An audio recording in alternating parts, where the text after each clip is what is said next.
राम राम राम। सौनक आदि मुनि सूत जी से कह रहे हैं, हे सूत जी, आप हमसे महाराज परीक्षित का उत्तर चरित कहें। महाराज परीक्षित का चरित्र परम पवित्र और अद्भुत योग युक्त है, जो भगवत संबंधित चरित्रों से संपन्न है तथा भागवत भक्तों को अत्यंत प्रिय है। यह संसार गुण दोषों से भरा हुआ है। संसार में ऐसी कोई वस्तु नहीं रही जिनमें दोष ना हो। संसार की जितनी भी वस्तु हैं दोष ही दोष भरा हो, एक भी गुण ना हो। ऐसी भी कोई वस्तु नहीं जिसमें गुण ही गुण हो, एक भी दोष न हो। बुद्धिमता और मूर्खता उनके ग्रहण में ही देखी जाती है।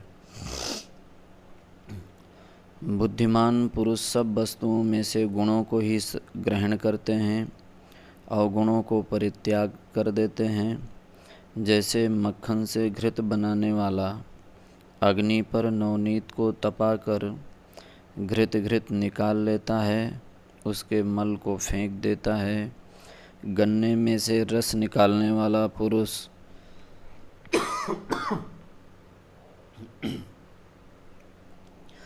रस लेकर के बाकी छूछ फेंक देता है। तेली नीम की निबोरी में से तेल निकाल लेता है, खली को फेंक देता है। हंस पानी मिले दूध में से दूध पी लेता है, पानी को छोड़ देता है। इसके विपरीत जो दुष्ट पुरुष होते हैं वह गुणों को छोड़कर अवगुणों को ही ग्रहण करते हैं।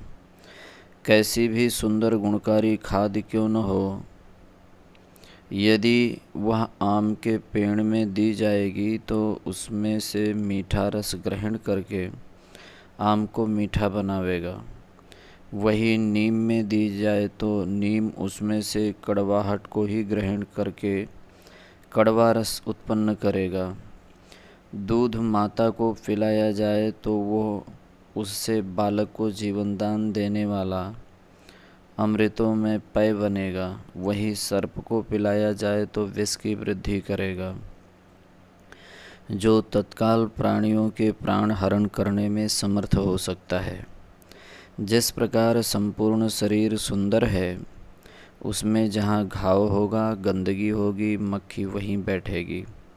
उसी प्रकार पुरुष चाहे कितना भी गुणी, तपस्वी, भगवत भक्त क्यों न हो, दुष्ट पुरुष उसके छिद्रों का अन्वेषण करेंगे। उसमें तनिक सी भी कोई त्रुटि उन्हें दिख पड़ेगी, उसी का विस्तार करके वर्णन करेंगे। किंतु सज्जन पुरुषों को या तो किसी के दोष दिखाई नहीं देते, यदि वह अनेक दोषों का भंडार ही हो, प्रत्यक्ष दोषों से भरा ही हो, तो उसके दोषों की वे उपेक्षा कर देते हैं। वे तो उसमें से एक भी कोई गुण ही देखते हैं सो उसी पर भी रीझ जाते हैं। उस एक गुण के कारण ही उसका अत्यधिक आदर करते हैं। महाराज परीक्षित तो गुणग्राही थे।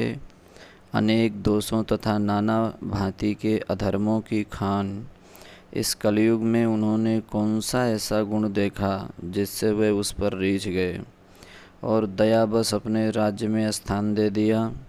यही सब सोचकर सौनक जी सूत जी से प्रश्न कर रहे हैं। सूत जी, महाराज परीक्षित जी तो बड़े धर्मात्मा थे, दूरदर्शी थे, उसी प्रकार के गुण दोषों को विवेचन करने में समर्थ थे। फिर उन्होंने कलयुग को अपने राज्य में स्थान क्यों दिया?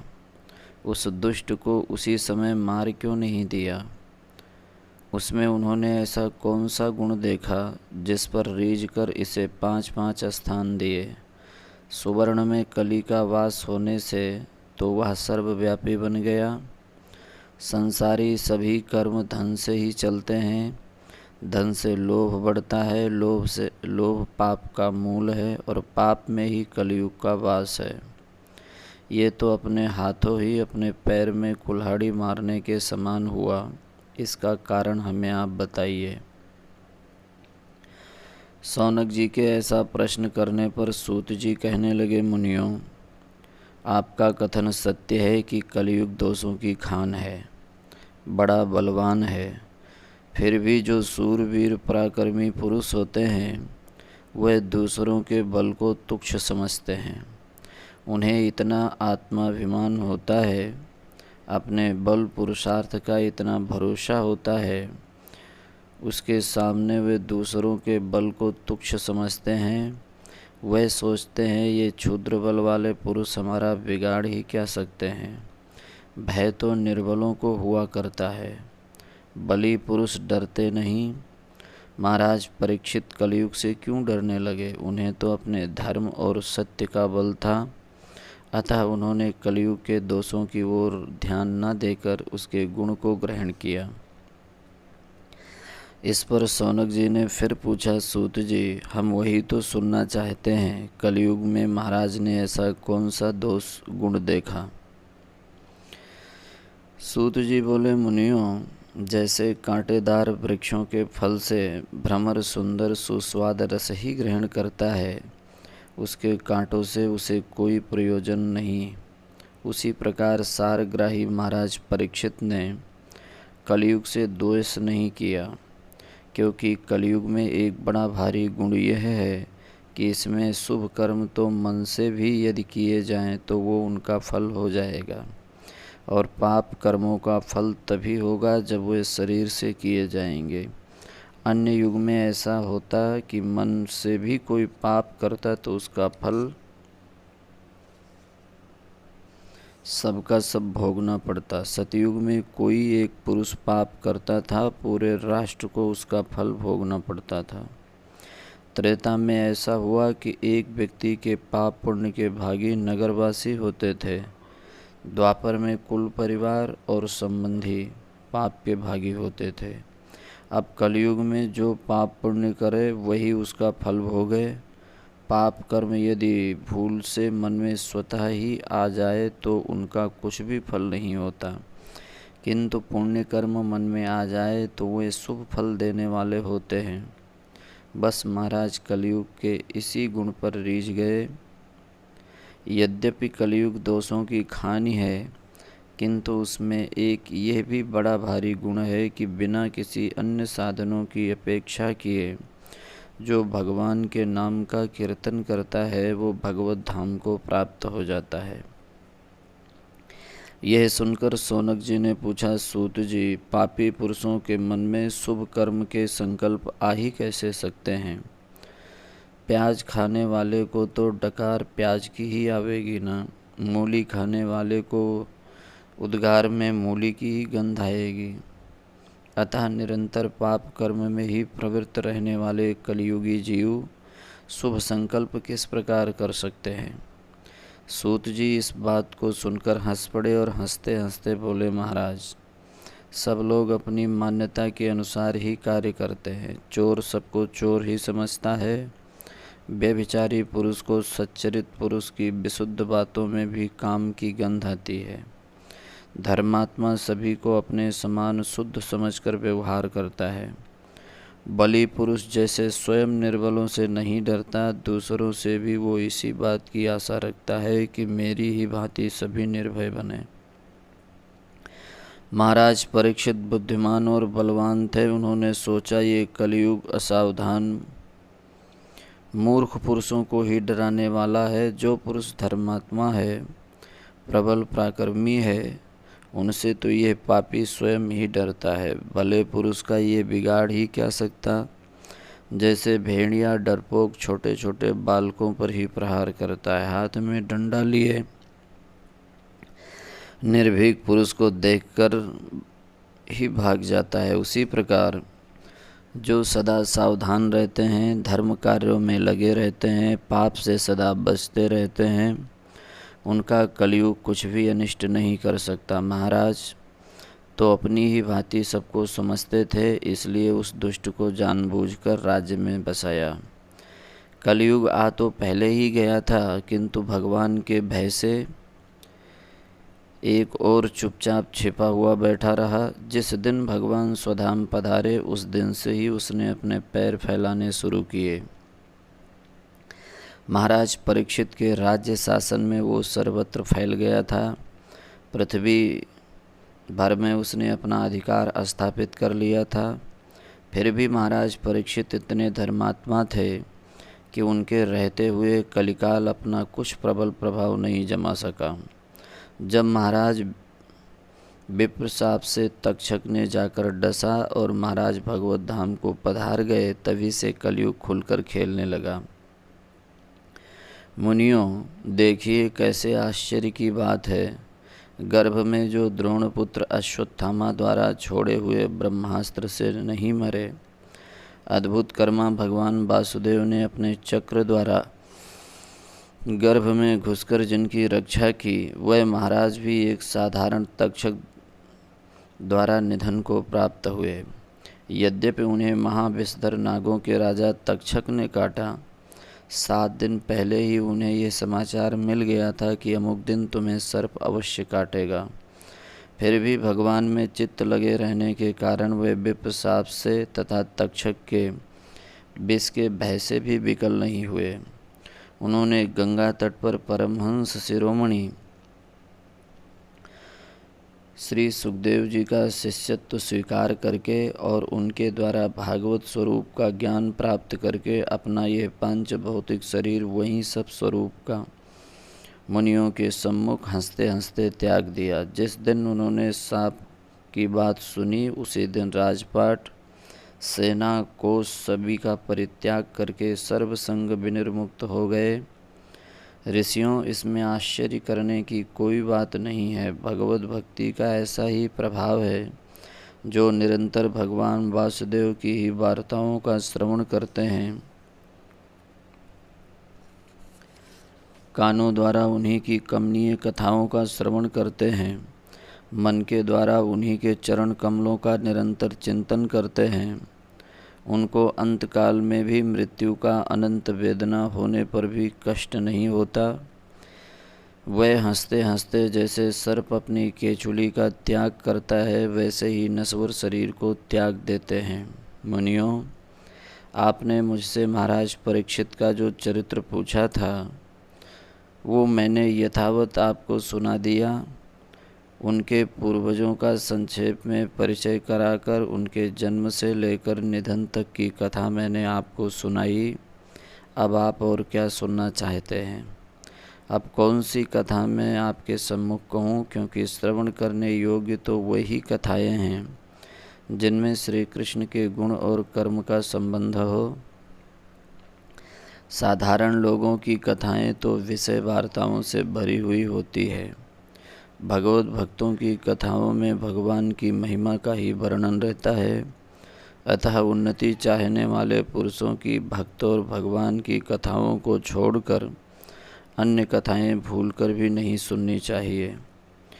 सूत जी ऐसी बातें सुनकर सभी मुनि अत्यंत प्रसन्न हुए। भक्त और भगवान की कथा तथा उनकी महिमा का श्रवण करके उनके रोम रोम खिल उठे, कंठ गदगद हो गया, नेत्र में प्रेमाश्रु बहने लगे।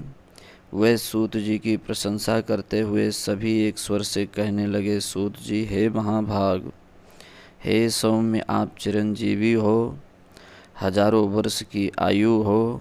आहा, आपके समान उपकारी संसार में कौन होगा। सभी मरणशील पुरुषों को अमर बना देने वाली कथा आप हमें सुना रहे हैं। मरणासन्न पुरुषों के मुख में कृपा करके स्वतः ही अमृत उड़ेल रहे हैं। उन अनंत कीर्ति भगवान वासुदेव की निर्मल कीर्ति वाली कथा सुनकर हमारी तृप्ति नहीं हो रही है। आप हमें ऐसा श्रेष्ठ बल प्रदान कर रहे हैं जो किसी भी लौकिक वैदिक कर्मों से प्राप्त नहीं हो सकता। हाथ जोड़े हुए सिर झुकाकर दीनता के साथ सूत जी ने कहा, मुनियों, आपका आशीर्वाद मेरे लिए परम कल्याणकारक है। आप सब तो उत्तम फल देने वाले अत्यंत विधि विधान के साथ महायज्ञ कर रहे हैं।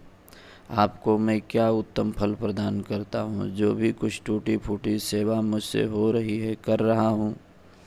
इस पर शौनक जी बोले, सूत जी ये तो सत्य ही है, हम सर्व दीर्घ सत्र में प्रवृत्त हैं, किंतु इसके फल में हमें सदा संदेह ही बना रहता है। जहाँ तनिक भी विधि विपरीत हुई वहीं सब गुड़ गोबर हो जाता है, सब किया कराया व्यर्थ हो जाता है। इस विधि प्रधान यज्ञ में पग पग पर संदेह है।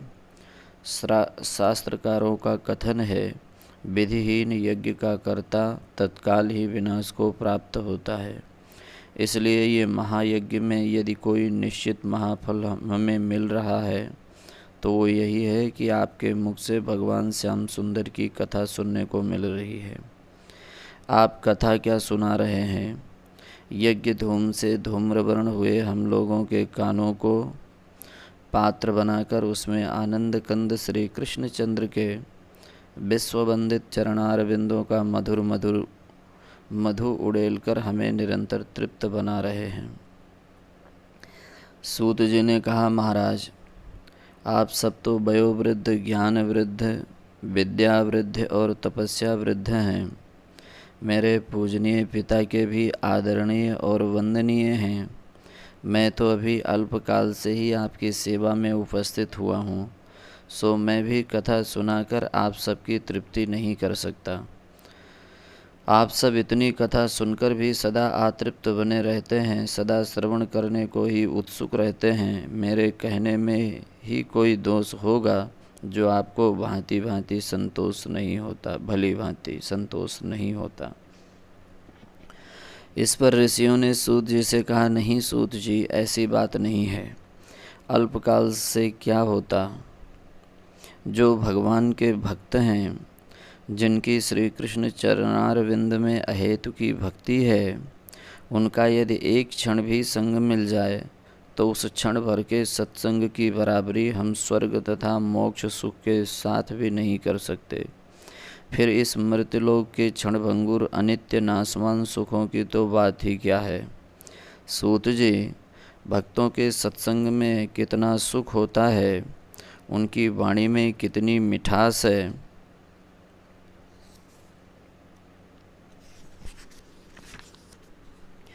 ये कहने की बात नहीं, अनुभव करने की बात है। जहाँ कोई भक्त मिलकर भगवत चर्चा करते हैं, वहाँ सत्संग रूपी सुरसरी का सुंदर स्वच्छ सुखकर सब हितकारी प्रवाह बहने लग जाता है, जिसमें निमज्जन करने से संसार ताप से संतप्त प्राणी निस्ताप बन जाते हैं।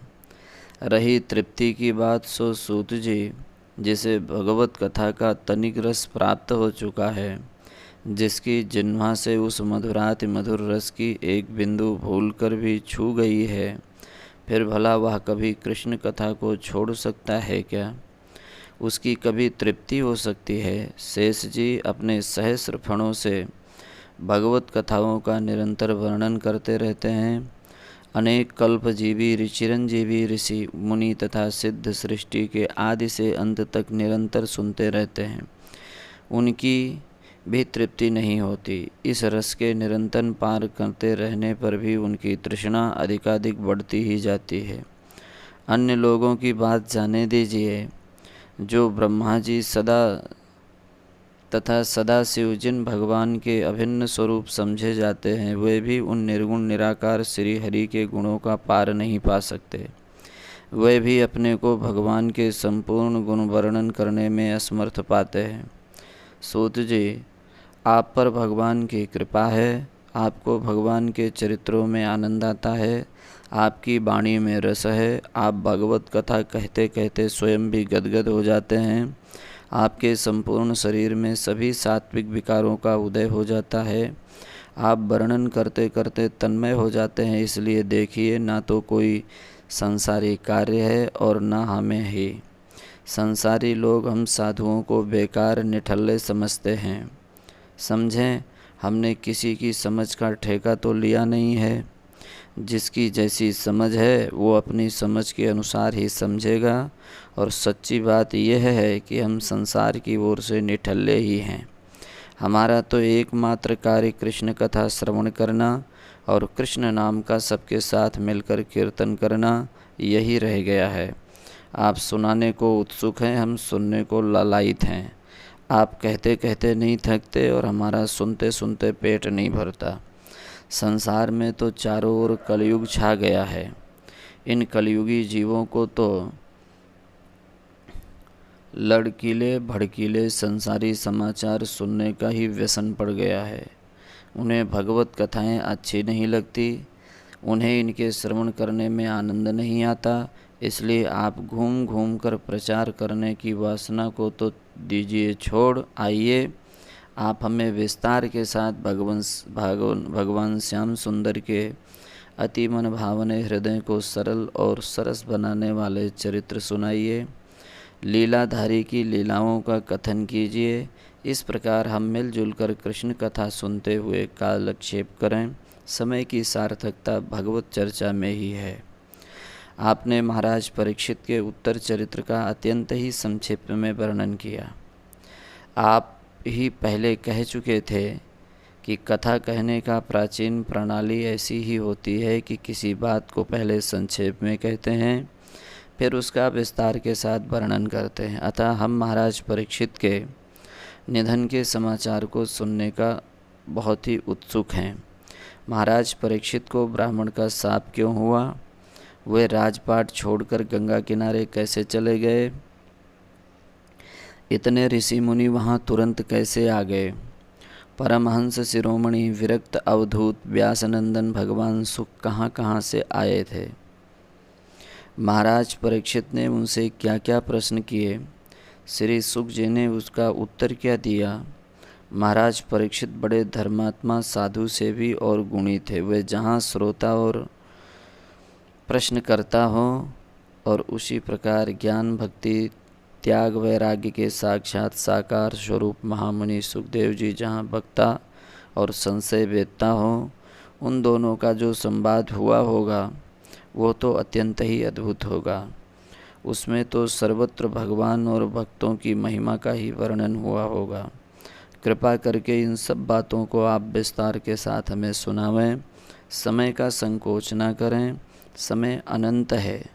विस्तार भय से किसी विषय का अधूरा वर्णन आप नहीं करें, क्योंकि अधूरी बात समझ में आती नहीं। इस प्रकार सरलता के साथ समझावें कि किसी भी श्रेणी के जो लोग हैं वो समझ सकें। शास्त्रीय दांवपेच को छोड़कर जैसे भगवत चरित्र है उसी सरलता के साथ समझावें। महाभागवत, महाबुद्धिमान, महामहिम, महामना महाराज परीक्षित जिस ज्ञान के श्रवण करने से गरुड़ध्वज भगवान वासुदेव के चरण कमलों में सदा के लिए लीन हो गए, उस ज्ञान को आप हमें सबके सम्मुख कहिए तथा महाराज परीक्षित का अद्भुत चरित्र भी हमारे सम्मुख वर्णन करें। इतना कहकर सभी ऋषि सूत जी की ओर उत्सुकता के साथ एकटक भाव से निहारने लगे।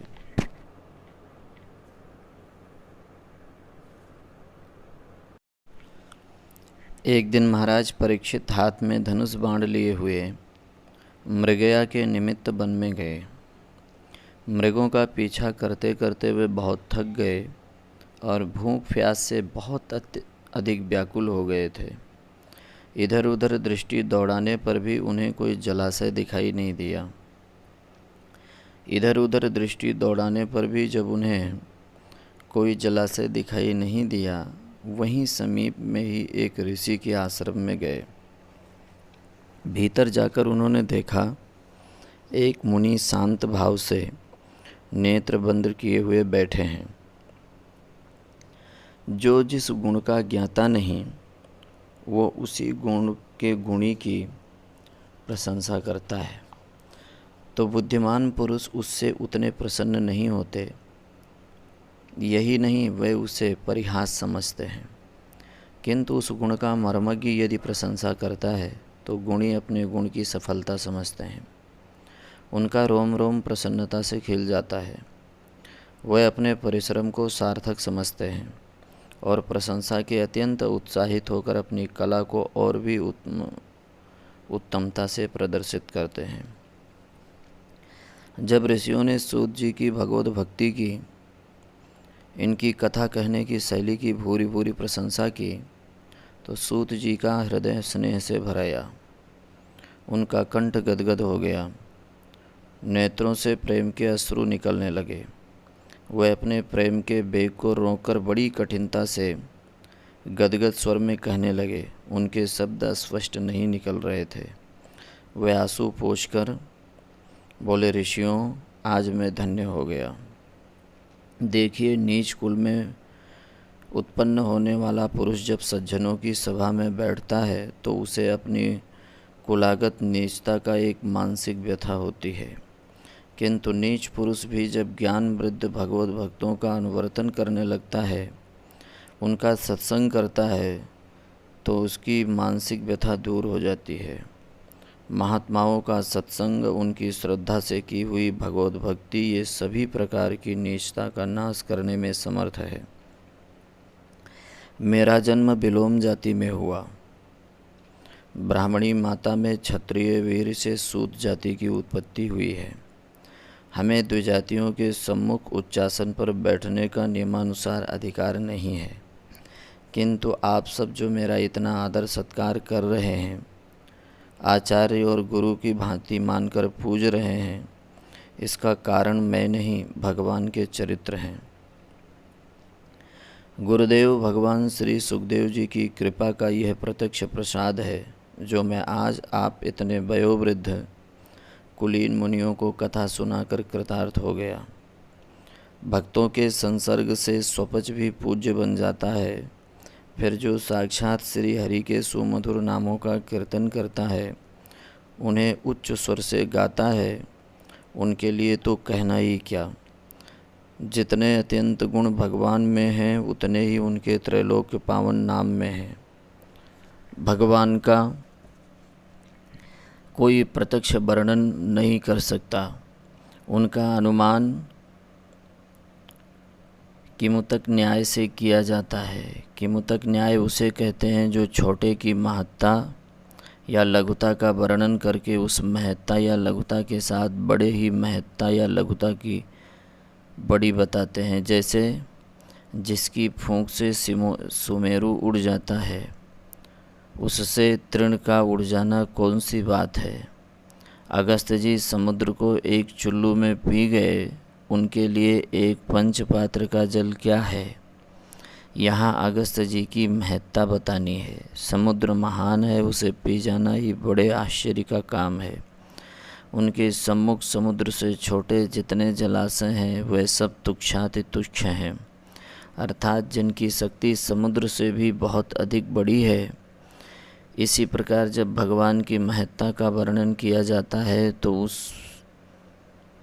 सबसे महान लक्ष्मी जी समझी जाती हैं। पहले उनकी महत्ता बताते हैं। जिन लक्ष्मी जी ब्रह्मादिक देवता सदा उपासना करते रहते हैं, वे एक बार हमारी ओर कृपा कटाक्ष से देख भर लें। वे इतने महान से महान प्रभाव वाली लक्ष्मी, जिनके पाद पद्मों की निरंतर सेवा करती रहती हैं, वे उन्हें चाहते भी नहीं तो भी वे श्री हरि के चरणारविंद को त्याग कर एक क्षण भी नहीं जाती। उनकी महत्ता की तुलना किससे की जाए।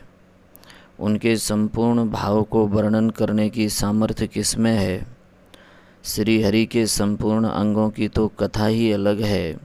उनके पाद पद्म में लगी मकरंद की ही इतना प्रभाव है कि वह उससे संसर्ग हुआ जल ही समस्त लोगों को पावन करने का सामर्थ्य रखता है। जग को पावन बनाने वाली त्रिपथगामिनी भगवती भागीरथी क्या कम है। त्रिविक्रमावतार में बलि को छलने के समय जब श्री भगवान ने वामन से विराट रूप धारण किया, तब उनका श्री चरण सातों विवर ऊपर के लोकों को अतिक्रमण करके ब्रह्मलोक में पहुंचा। वहाँ उस चरण के चमकीले अंगुष्ठ नख को ब्रह्मा जी ने अपने कमंडलू जल से धोया।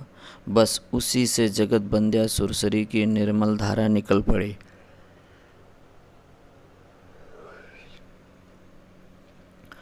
ऊपर के सभी लोगों को पावन बनाती हुई जब उसने पृथ्वी पर पदार्पण किया तो उसे परम पावन पय समझकर पशुपति भगवान भोलानाथ शिव ने श्रद्धा सहित अपने सिर पर धारण किया। जिनके एक पद के अंगुष्ठ के धोवन का इतना प्रभाव है, उन्हें छोड़कर परमेश्वर पदवाची भगवान दूसरा और कौन कहला सकता है। देखिए, राजर्षियों के और भगवान भक्तों के घर में किस वस्तु की कमी होती है। 8 सिद्धियां 9 निधियां हाथ जोड़े उनके समीप खड़ी रहती हैं, किंतु जिनमें अनुरक्त होकर वे धीर वीर पुरुष, धन्य रत्न, स्त्री पुत्र, राज्यपाट, यहाँ तक कि अपने शरीर के समस्त सुखों को त्याग कर त्यागी विरागी बन जाते हैं,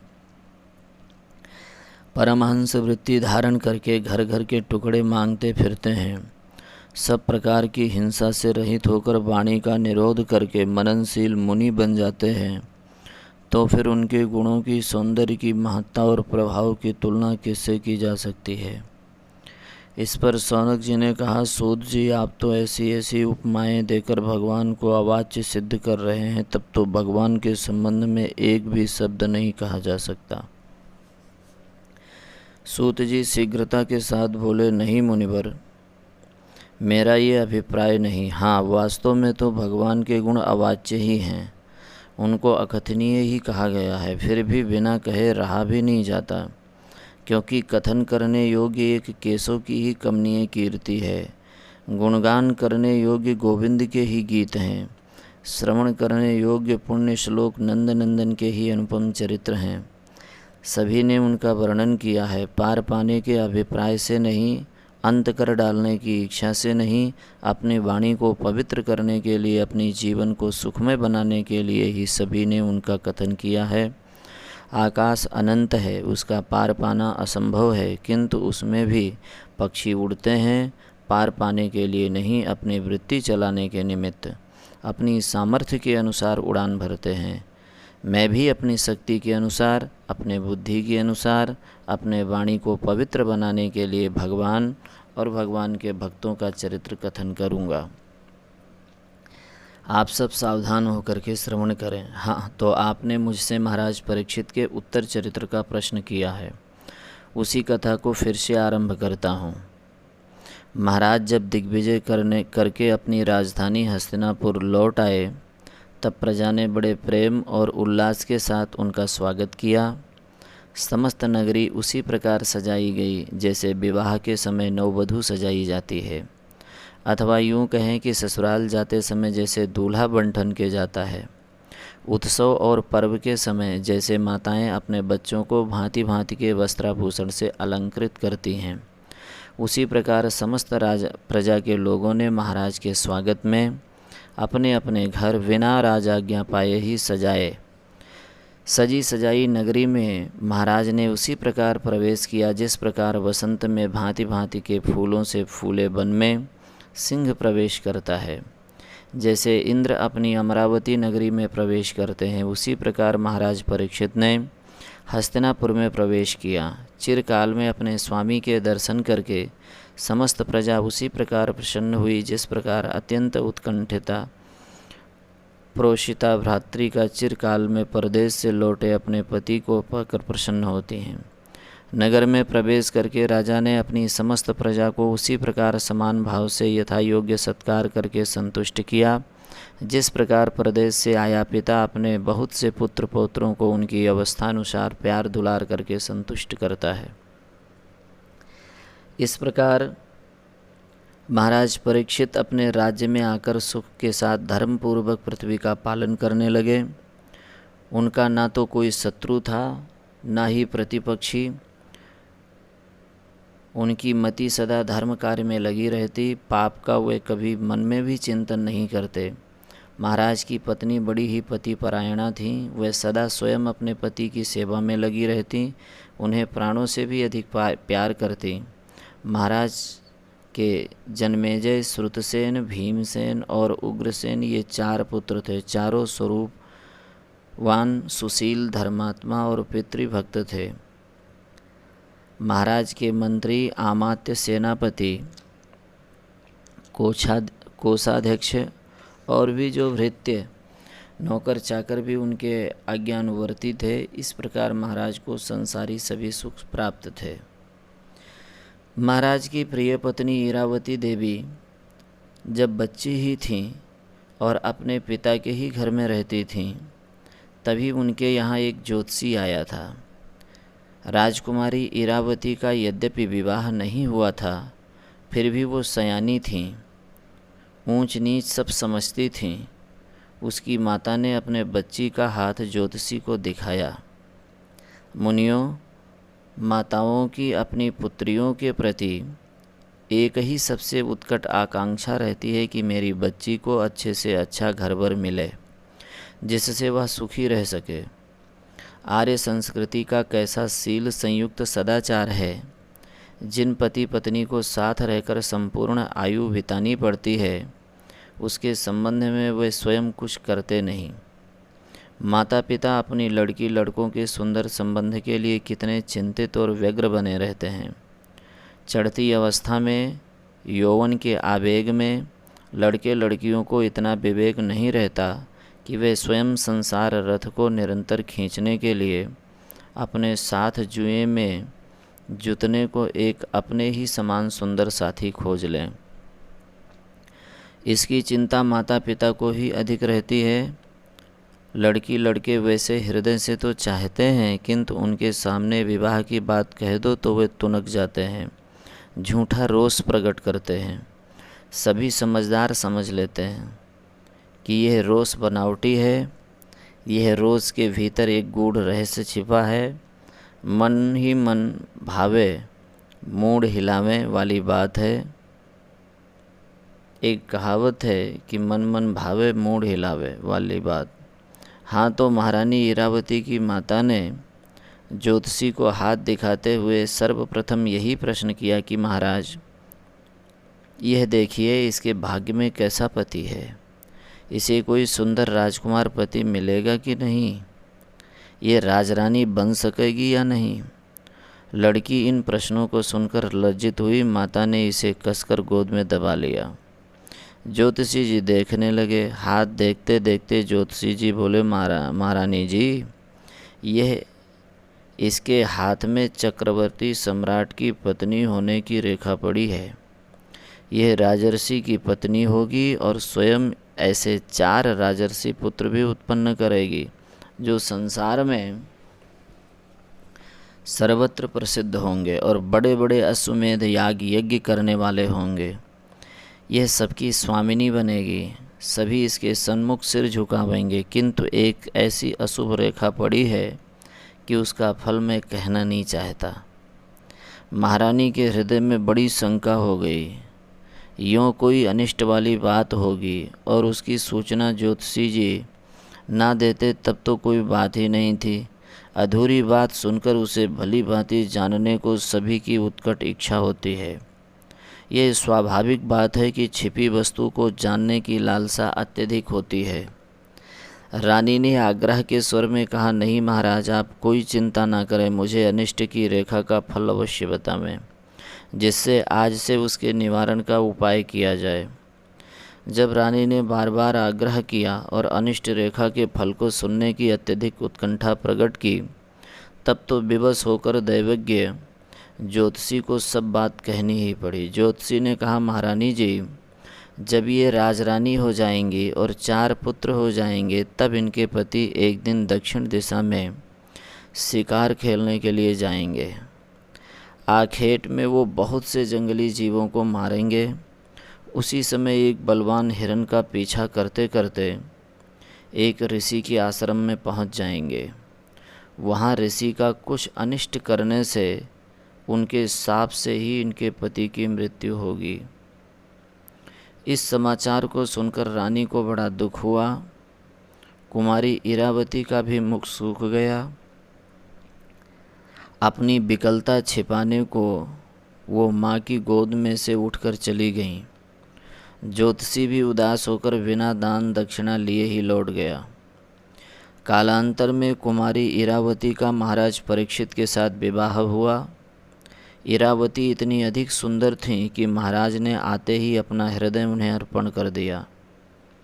दोनों राजा रानी सांसारिक भोगों का भोग करते हुए हस्तिनापुर में और सची के समान, जैसे इंद्र और सची रहते हैं, सुखपूर्वक रहने लगे। रानी के मन में तो एक खटक लगी हुई थी कि उसे ज्योतिषी की बात भुलाने पर भी नहीं भूलती थी। एक दिन एकांत में रानी अपना संपूर्ण स्नेह बटोर कर उसे महाराज के ऊपर उड़ेलते हुए कहा, प्राणनाथ, ये मेरा बड़ा सौभाग्य है कि आप मुझे हृदय से इतना प्यार करते हैं। आप मुझे ऐसे ऐसे भोगों को देते हैं जो स्वर्ग में देवांगनाओं को भी दुर्लभ है। फिर भी मैं आपसे एक वरदान मांगना चाहती हूँ, यदि आप उसे देने का वचन दें तो निवेदन करूँ। अपनी प्रिया के ऐसे स्नेह से सने हुए वचन को सुनकर महाराज ने उनकी आँखों में अपनी प्रेम दृष्टि को डालकर और उनका आलिंगन करते हुए कहा, प्रिय, आज तुम कैसी बातें कर रही हो। आज तो तुम ऐसी बातें कर रही हो कि मैं कोई और हूँ और तुम और हो। अपनों से ऐसी थोड़े ही कहा जाता है। अभिन्न हृदयों में शिष्टाचार को स्थान नहीं दिया जाता। मेरा सर्वस्व तुम्हारे सुख के लिए है। मुझसे वरदान क्या मांगना, प्रार्थना क्या करनी, मुझे आप आज्ञा दे दो। तुम समस्त प्रजा की ही रानी नहीं हो, मेरे हृदय की भी रानी हो। तुम्हारे हृदय में जो इच्छा उठी हो उसे पूरी ही समझो। बोलो, अपने सेवक के लिए क्या आज्ञा देती हो। रानी ने प्रेम कोप के स्वर में कहा, देखो, तुम मुझसे ऐसी बातें मत कहा करो। ये जो तुम सेवक दास कहकर मुझे लज्जित किया करते हो, इससे मुझे बड़ा दुख होता है। मुझे पता है कि आप मुझे हृदय से कितना प्यार करते हैं। मुझे अपने सौभाग्य पर सबसे अधिक गर्व है। मैं अपने इस सौभाग्य सुख को सदा अक्षुण्ण बनाए रखने को व्याकुल रहती हूँ। आप सदा सुखी बने रहें, इसी प्रकार युग युगांतर तक मुझे प्रेम करते रहें, यही मेरी एकमात्र अभिलाषा है। तुम सदा इन वंश शैल पूर्ण सप्तद्वीप वाली वसुंधरा के शासन के साथ मेरे हृदय पर भी इसी प्रकार शासन करते रहो, यही मेरी सर्वोत्कृष्ट मनोरथ है।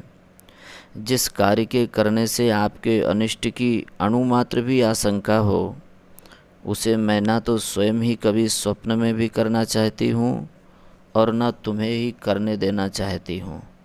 मेरी प्रार्थना यही है कि आप कभी भूल कर भी दक्षिण दिशा को नहीं जाएं। महाराज परीक्षित हंसते हुए बोले, क्यों, क्या बात है, बताओ क्यों नहीं जाऊं? मैं तो चारों दिशाओं का चक्रवर्ती राजा हूँ, मुझे सब दिशाओं में जाना पड़ता है।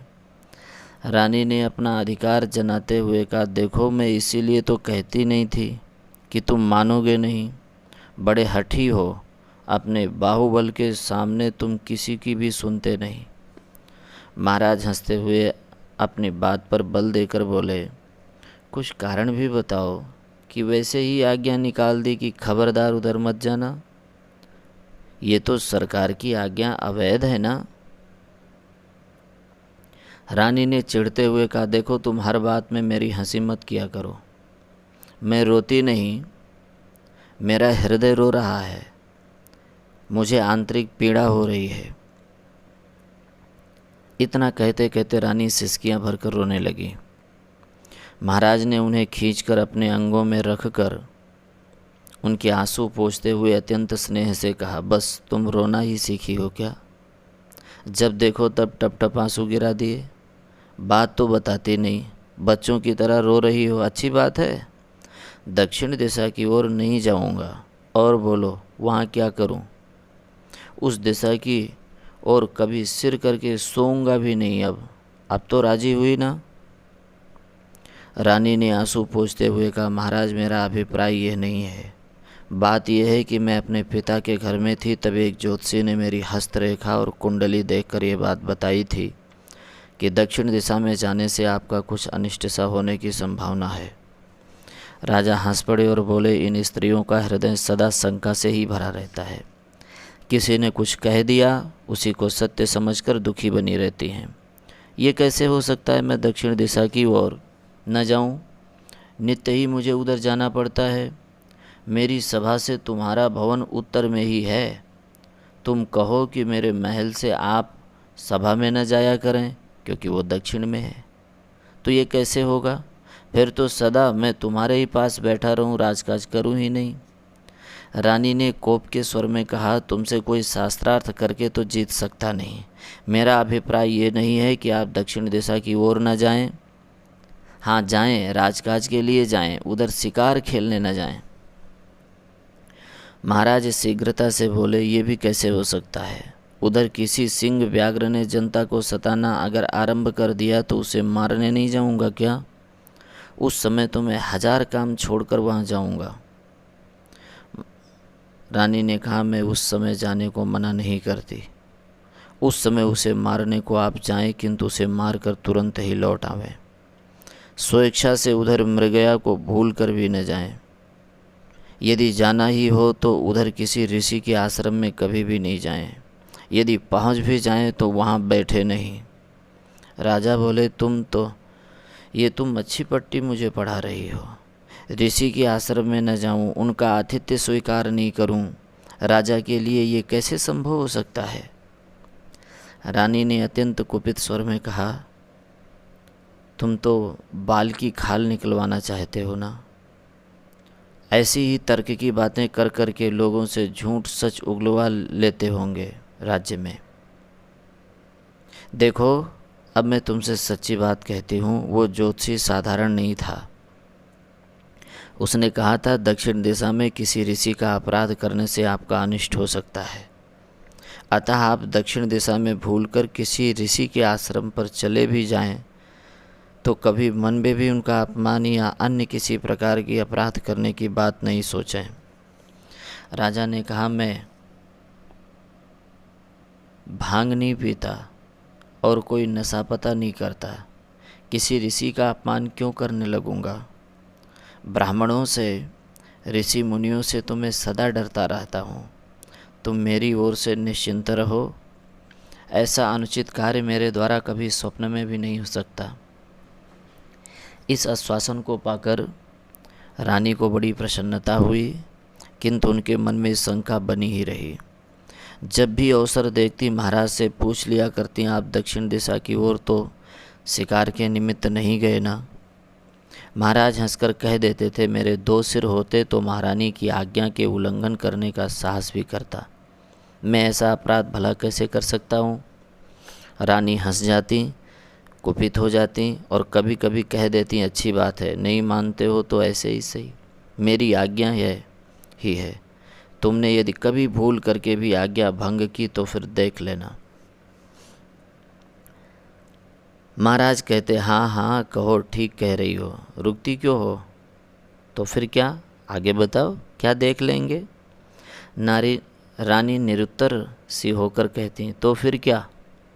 फिर मुझसे बुरा कोई नहीं होगा। महाराज कहते, तुमसे बुरा मैं हूँ जो तुम्हारी आज्ञा भंग करने का विचार करूँ। इस प्रकार दोनों में इसी एक विषय पर बार बार वाद विवाद होता। अपना जीवन सभी को प्यारा होता है, उस डर से और रानी की प्रसन्नता के लिए भी राजा कभी भूल कर भी दक्षिण दिशा में शिकार खेलने के निमित्त नहीं जाते। दिग्विजय करके जब राजा लौटे और कलयुग उनके मुकुट में ही घुस गया तो एक दिन वे अपने मंत्री सेवक के साथ शिकार के लिए नगर के बाहर निकले। उस दिन प्रारब्ध के वश या मुकुट में बैठे कलयुग की प्रेरणा के बसीभूत होकर राजा के मन में आया, मेरी रानी मुझे बार बार दक्षिण दिशा में शिकार खेलने के लिए जाने से रोका करती हैं, आज इधर ही चलें, देखें इधर क्या होता है। उसने ऋषि मुनियों का अपराध करने के लिए भी मना किया था, सो वो मैं कभी करता ही नहीं, आज इधर ही चलें। ऐसा सोचकर महाराज ने अपने साथी और सेवकों को दक्षिण की ही ओर चलने की आज्ञा दी। उधर जाकर महाराज ने बहुत से सिंह, व्याघ्र, सूकर आदि हिंसक जीवों को मारकर, इतने में ही महाराज की दृष्टि एक बड़े भारी मोटे ताजे लंबे लंबे सींग वाले मृग पर पड़ी। उन्होंने उसी का पीछे अपना घोड़ा दौड़ाया। हिरन भी चौकड़ियाँ भरता हुआ वायु वेग से भागने लगा। हिरण का पीछा करने से महाराज के सभी साथी छूट गए। सैनिक इधर उधर हो गए। अंगरक्षकों के घोड़े इतने तेज नहीं दौड़ सके, अतः राजा अकेले ही रह गए। एक घोर जंगल में जाकर हिरण न जाने कहाँ अदृश्य हो गया। बहुत बेग से घोड़ा दौड़ाने से महाराज बुरी तरह से थक गए थे। उनके संपूर्ण शरीर में पीड़ा सी होने लगी। प्रातः से अभी जलपान भी नहीं किया था, अतः भूख भी बड़े जोर से लग रही थी। प्यास के कारण गला सूख रहा था। सभी सेवक जिनके पास भोजन की सामग्री और गंगा जल की झारी थी, वे पीछे ही रह गए थे। महाराज चारों ओर दृष्टि दौड़ाकर किसी जलाशय की खोज कर रहे थे। उस घोर वन में उन्हें कहीं भी जल दिखाई नहीं दिया। थोड़ी दूर घोड़ा बढ़ाकर ज्यों ही वे आगे बढ़े, त्यों ही उन्हें एक ऋषि का आश्रम दिखाई दिया। महाराज को बड़ी प्रसन्नता हुई। उन्होंने सोचा ऋषि के यहाँ चलेंगे। अपने आश्रम में जब वे जल अपने देश के चक्रवर्ती राजा को देखेंगे तो सत्कार करेंगे, पैर धोने को जल देंगे, अर्घ्य प्रदान करेंगे और खाने को सुंदर स्वादिष्ट फल तथा पीने को शीतल सुगंधित गंगा जल देंगे। यही सब सोचकर महाराज ने उधर ही जल्दी से अपना घोड़ा बढ़ा दिया। वह महामुनि समीक ऋषि का आश्रम था। ऋषि बड़े योगाभ्यासी थे। एकांत में बैठकर समाधि द्वारा परब्रह्म का ध्यान किया करते थे। जिस समय वे समाधि में तल्लीन हो जाते, उस समय उन्हें इस बाह्य जगत का भान भी नहीं रहता। सभी प्रपंच की विस्मृति हो जाती और परम प्रकाश रूप आत्मा में अपनी समस्त वृत्तियों को लीन कर लेते। महाराज ने घोड़े को बाहर ही एक वृक्ष से बांध दिया और वे पादत्राण उतार कर आश्रम में घुसे गए। आश्रम गौ के गोबर से स्वच्छ लिपा पुता था। एक एकांत स्थान में समाधि में निमग्न समीक मुनि बैठे थे। वे समाधि में ऐसे तल्लीन थे कि उन्हें महाराज के आने का भान ही नहीं हुआ। महाराज थोड़ी देर खड़े रहे।